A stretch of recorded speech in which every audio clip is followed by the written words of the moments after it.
Week of new trade deals, new tariffs, and the impact on the commodity markets, and yet a new crop tour for corn estimates in Illinois and now Iowa.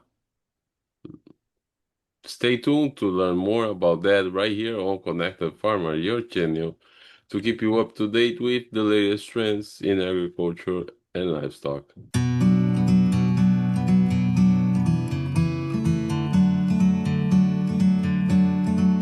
So, Jerry, we are going to do a new tour.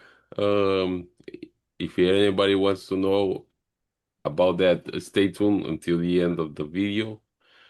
But let's start talking about these trade deals.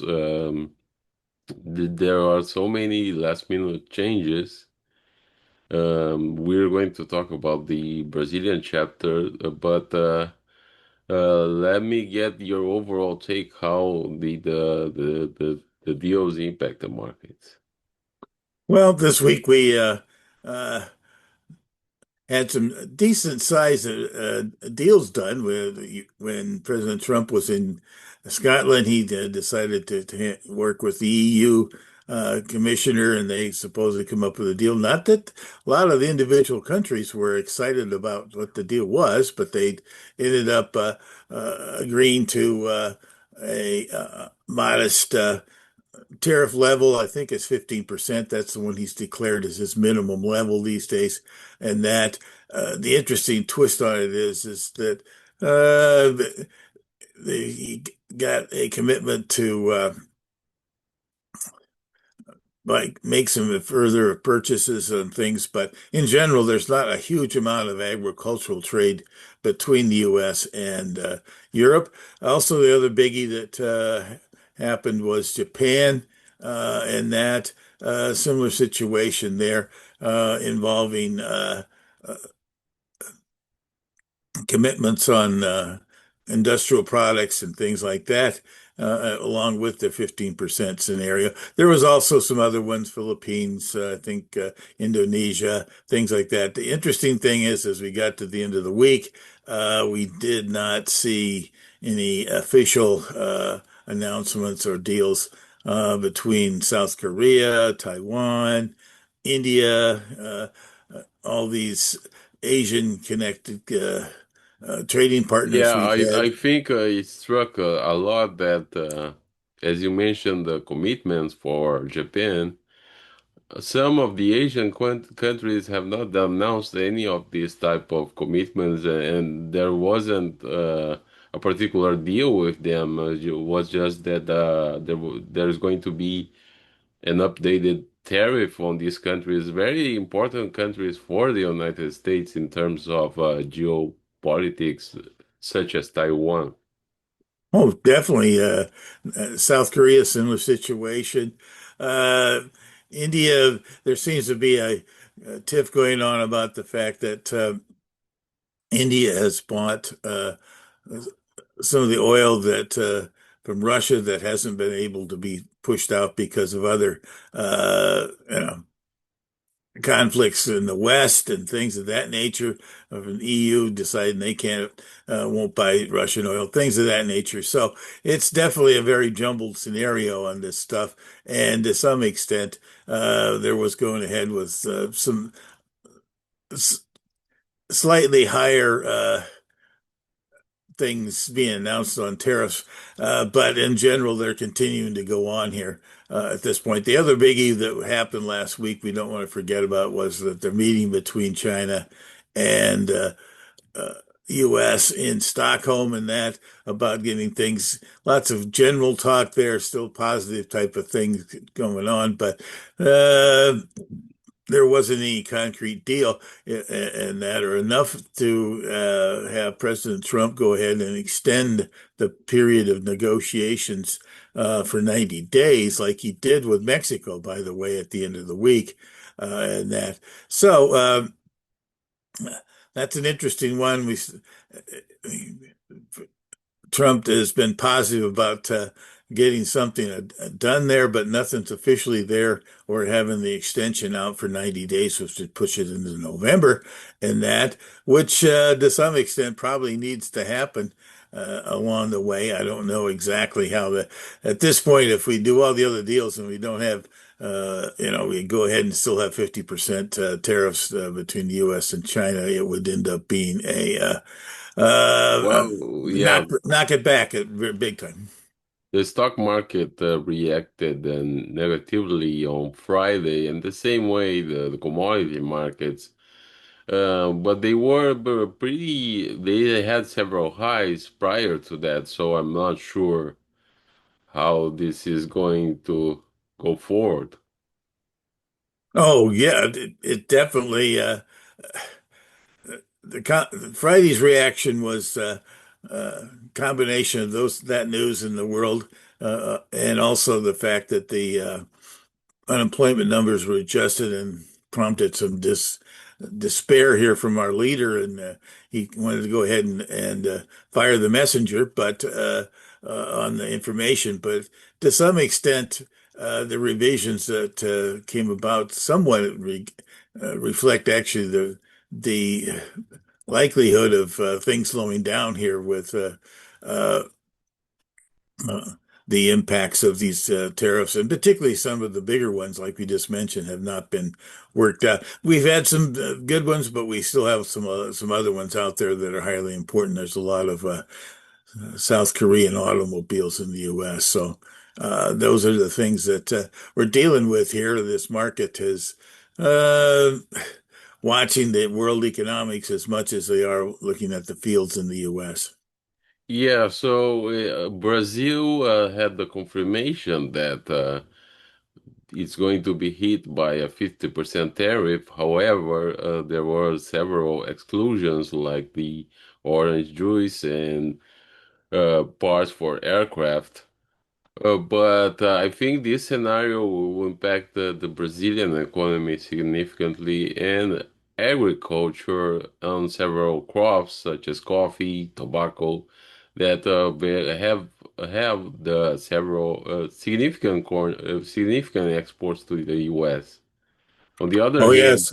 yeah, on the other hand, corn and soybeans practically just go to Asian countries, but they're going to be hit, the corn and soybean growers, they're going to be hit by the macroeconomic factors of a significant decline in exports. I'm not sure that Brazil will be continue to be capable of generating the amount of foreign reserve that has been generating, and with all this declining in exports, and the Brazilian farmers are already suffering a lot with the higher interest rates at this point. Yes, it's been a up and down the year. The China situation is it, as things go, it's good to have them as a buyer, but also it's a little bit tenuous when you end up having only one buyer out there, and they've been a huge buyer of soybeans this year. Looks like they're going to continue to try to be a big buyer of corn. It's just starting to ramp up on that. We had such a hefty exporting channels of soybeans.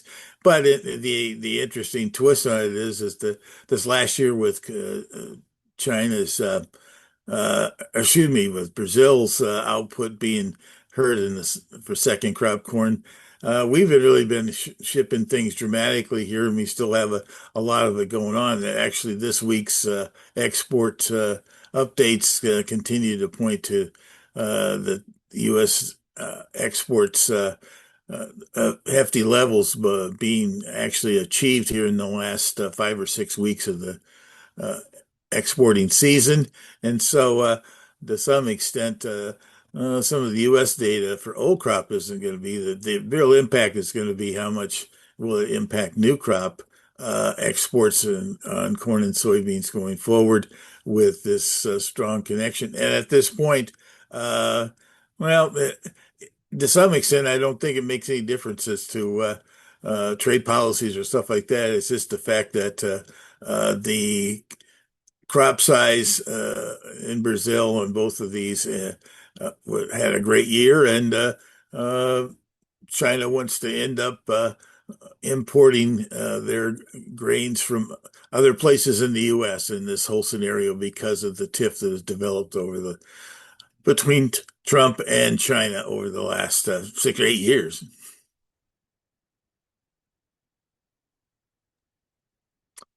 So right Yeah, now, so yeah, right now we have to shift to the American crop.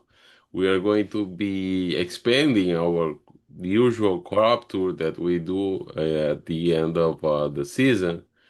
So I'm going to join Jerry and Jack Scoville for a tour that is going to expand to Iowa this year. And the market has some divergent opinions about the crop size this year. Jerry, what do you think we are going to see? well, the interesting thing is, I think we're going to see uh, a nice green crop out there in the cornfields, and probably looking at, as we drive by, at least uh, optimism about yields. Right now, there's lots of different opinions right now looking out there with. Like we did last year, we got such optimism. We pushed the number up into the 184, 185 levels from the private forecasters real early.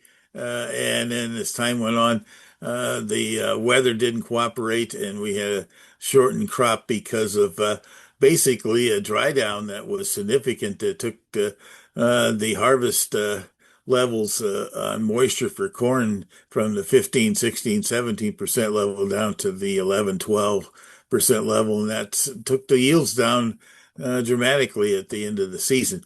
Unfortunately, right now, I think there's still plenty of optimism. The biggest uncertainty as we go out there and we make our first trip out across northern Illinois and to eastern Iowa towards, well, we're going to stay in Marion, a suburb of Cedar Rapids, and then come back across east central Iowa and back into uh, some northwest sections of Illinois is the fact that uh, we've had an interesting crop development show up here in the last 2 or 3 weeks, where the tassel, uh, which is provides the pollen for the pollination of the ear and the seed and the kernels there, had a uh, whirl problem, as they said. In essence, it didn't open up right, and so we didn't get as much pollen out as, and it also delayed the timing of it. There's a scenario where you have to have the fresh silks and you have to have the pollen there and all that, and that's prompted some definite issues in certain fields. The biggest problem in this thing is that how extensive it is going to be, and to some extent, that's some of the things that we'll hopefully be able to give some indications on. The problem about it, there is so many fields, and as you drive by, you're not going to be able to see maybe the impact of this pollination issue as easily as you hope. And so I think that's going to be, we're going to get a feel and see if there's, the fields, we tend to stop once per county, and that maybe in some bigger counties we stop twice, like down in McLean in Illinois. But I think the definitely Illinois, Iowa. There's been reports of Indiana, even some areas in Nebraska and Minnesota have had this issue. So it's going to be quite interesting.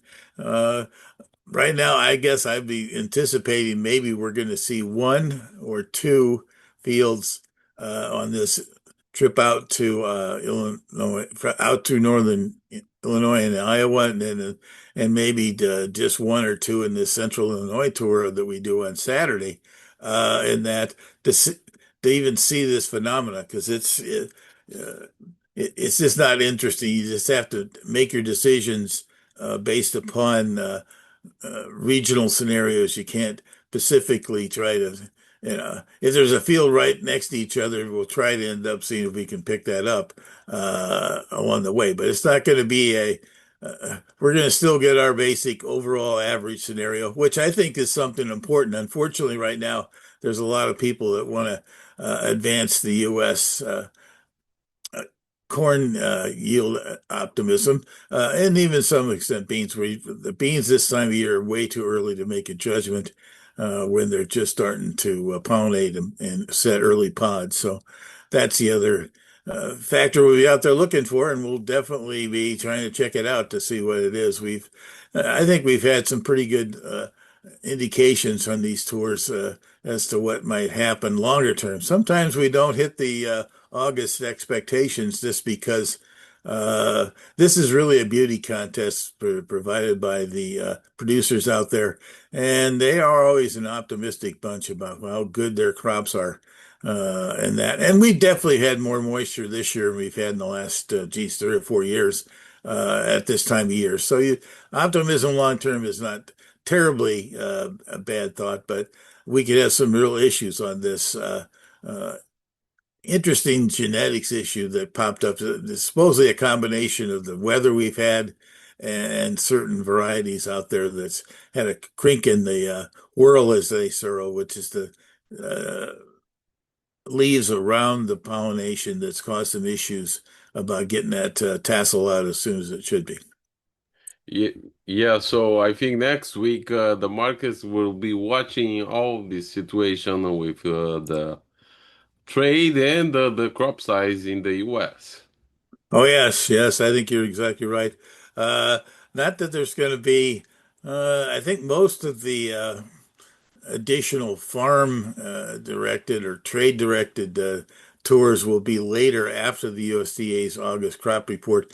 The Jack and I's previous tours that we did here in early August have just been the early indications of what's going on, and sometimes that means that we're a little low as to what things might be in the August and September, but at the same time we could also be looking at stuff here that is maybe more realistic than what people get when they drive by and see a tall green crop out there. But it's going to be an interesting week ahead. This week, really, we're on the defensive most of the time here because of uh, the weather that we had continuing along here in the Midwest. With timely showers, and we actually had our temperatures cool off this week and not into the 90s plus. Uh, and it's been a nice weekend now. This weekend, hopefully it'll stay that way. We don't want to be 95 when we're out there looking at these cornfields, but uh, at this point, it's going to be warmer than 75 to 80 like it is this week. All right, let's see, and stay tuned next week for our video with all the crop tour and the details about these estimates. Right, we won't be getting that out until Sunday. uh, or maybe even early on on Monday, just because of the timing on things. We're going to be rushing all over the Midwest next week, checking things out. So hopefully we can get a little bit of sense about all these cross currents on yields and ideas that about the 2025 U.S. Corn and soybean crops. All right. Take care. Have a good weekend.